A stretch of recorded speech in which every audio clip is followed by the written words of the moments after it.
Now the Three Martini Lunch with Greg Corombos and Jim Garrity. And welcome, everyone, to the Thursday edition of the Three Martini Lunch. Andrew Johnson of National Review is in for Jim Garrity today. I'm Greg Corombos of Radio America. Good, bad, and crazy martinis for you today, as usual. And, Andrew, we start with the good. The good news, first of all, seems to be that there was no controversy whatsoever in the Republican Senate leadership elections for the incoming majority. By acclamation, Mitch McConnell and John Cornyn elected Majority Leader and Majority Whip. But the one we really want to get to here is that the Democrats are also holding their leadership elections. And despite the shellacking the Democrats took, and in the wake of the Senate Democrats really doing nothing over the past 2 years because Harry Reid wanted to protect his members from difficult votes. That worked out well for them. He is now apparently in pretty good shape to hang on to the job despite all that negativity. But he does have one person who's not ready to vote for him. That's Senator Clair McCaskill of Missouri. According to roll call, she told reporters Thursday she would not vote for Senator Harry Reid as the Democratic leader as the party heads into the minority.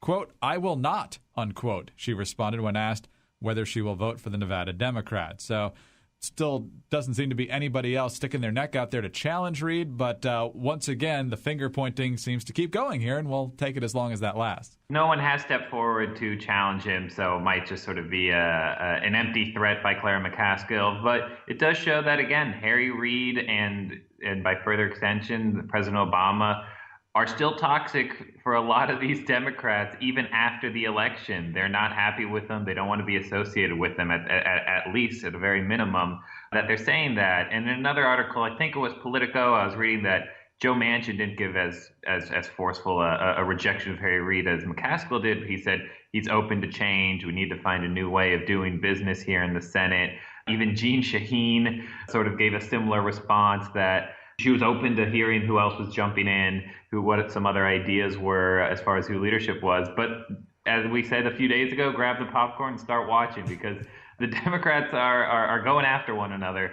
And while Republicans are sort of unanimously going around Mitch McConnell. And what's funny is, leading up to all this, the narratives were always, if Republicans get control, then that means there's going to be a Tea Party challenger to Mitch McConnell, and there's division, the schism, all this stuff in the Republican Party will further manifest itself, and who knows what will happen. We'll have weirded weather, and Cory Gardner will ban condoms, and all this stuff.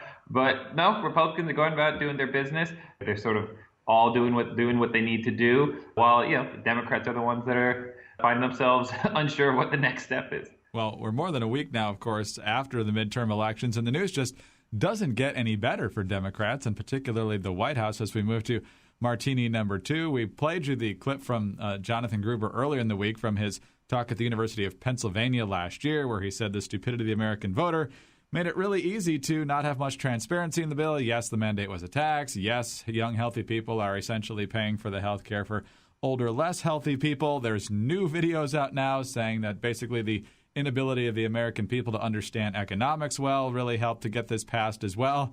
And you had Josh Earnest over in Asia saying, that's just not even true. Not only should he not have said that, it's not true. But the weird part here, and is the bad martini, Andrew, is that the American media, they really have no interest in dissecting what Gruber was saying or why he and perhaps others in the administration look so negatively and with so much disdain on the American people. Instead, they're foaming at the mouth over Republican criticism of the Obamacare architect, calling the American people stupid and admitting without any hint of blushing that they essentially lied to get this thing passed. Josh Barrow over at the New York Times and MSNBC says, Jonathan Gruber was right. Public opinion on health care policy is just completely incoherent. It puts politicians in a position where the only thing they can do to make the public happy is lie, and so people lied. The Washington Post headline today is Stupidity Comments Renew GOP Vitriol on Obamacare. So, Andrew, the real problem here is that the Republicans just still hate Obamacare, not that the people who passed it lied to you and think you're stupid.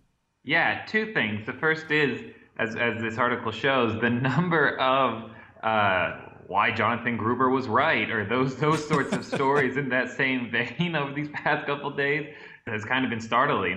You could expect some, but every once in a while, I feel like couple hours on Twitter, I see the latest Gruber was onto something, and they try and rationalize and explain why that was. And the other thing is, he didn't just say this one time, as other videos showed. It wasn't just that he called them stupid because he got all worked up at this one University of Pennsylvania academic conference, I guess it was.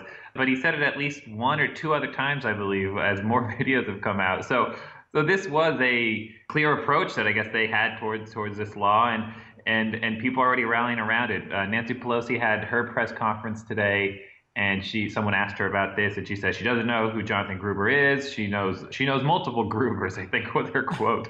So she couldn't place it, and that he didn't write this law. And then I actually have a press release in front of me from December 1st, 2009, from then Speaker Pelosi, in which she is citing MIT healthcare economist Jonathan Gruber and his conclusions about why this bill is so important. So will the media call her out on this, or will, again, they recognize that, again, it's the American people's fault, that they had to be hoodwinked. It was for their own good that they had to be, misled.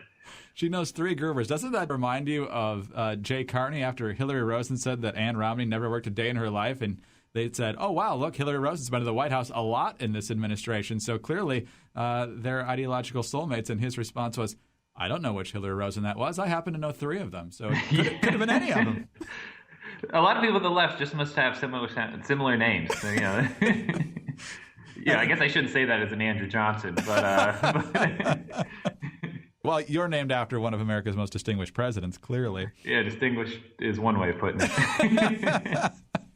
All right, on to the crazy martini now. And obviously, with a lot of Republican gains, there are some Democrats leaving office, some because they lost and some just because their time is up because they've already served a couple of terms, and that's the case for Arkansas Democratic Governor Mike Beebe. But that's not the story here. This is from the Washington Post. Arkansas Governor Mike Beebe plans to pardon his son over an 11-year marijuana conviction, according to a local report. Beebe's son Kyle was arrested in 2003 by police responding to a call from his then-girlfriend who alleged he shoved her. After entering the house, they discovered more than an ounce of marijuana in a plastic bag, according to a March 29, 2003 Arkansas Democrat-Gazette article. At the time, his father said his son deserved equal treatment. He says, obviously, his mother and I are heartbroken like any parent would be, and he needs to be treated like everybody else. No better, no worse. When asked about those comments now by KATV, Governor Beebe says he stands by them and that Kyle Beebe applied for a pardon like anyone else. He was one of 17 applications, I guess, to be pardoned, to have been deemed to have merit. And he now says if they get straightened up to get their life back on track and have a second chance, this should be no different. And so, Andrew, obviously it's been 11 years. It's a good chance his son has turned his life around, and maybe he is genuinely worthy of parole, but this just looks really, really bad. I know sometimes it can get a little tedious. Imagine if this was a Republican. Imagine if, an outgoing Governor Romney in Massachusetts had pardoned one of his sons for something, how that would look. And that's sort of just the thing that makes it a little crazy, that makes it our crazy martini, is not that he didn't go through the process. I mean, again, I guess he did it like everybody else. Although I wonder if, like everybody else, he had a chance to talk. He didn't bring it up with his dad before. Like, by the way, Dad, I'm going to be applying for a pardon with you. Or if it just kind of came across the governor's desk and he realized, oh, it's my son. That's great. So I think that's probably different from a lot of other people that apply for a pardon. But hey, it helps to have friends in high places, or I guess a father in a high place. I guess that's Governor Beebe's prerogative. Asa Hutchinson, glad to see you coming in to take that job here in the next few weeks, and hopefully you won't have to deal with that sort of situation. But we should point out that the pardon thing goes both ways. Remember Haley Barbour pardoning the murderers because he did a good job cutting his grass at the governor's mansion? Oh man, I don't know. I didn't know about that one, but that's pretty funny. Yeah, he left office under a little bit of a cloud for that situation. But the latest one's from an outgoing Democrat in Arkansas.